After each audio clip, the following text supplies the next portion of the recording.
Hello, everyone. I'm Alicia. Welcome to Mission Vocab. Today's advanced English vocabulary word is anguish. Anguish is a noun that means extreme mental or physical suffering, especially intense emotional pain caused by grief, fear, loss, uncertainty, or another deeply distressing experience. For example, she waited in anguish for rescuers to confirm whether her brother had safely made it down from the mountain after dark. The writer stared at the corrupted file in anguish after realizing that months of revisions had disappeared and no backup existed. His anguish was obvious when the university rejected the appeal that would have allowed him to remain in the program.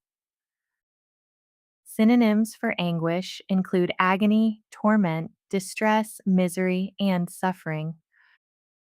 Anguish is often used in grief, fear, loss, and serious hardship, and it emphasizes intense suffering, not ordinary sadness or worry.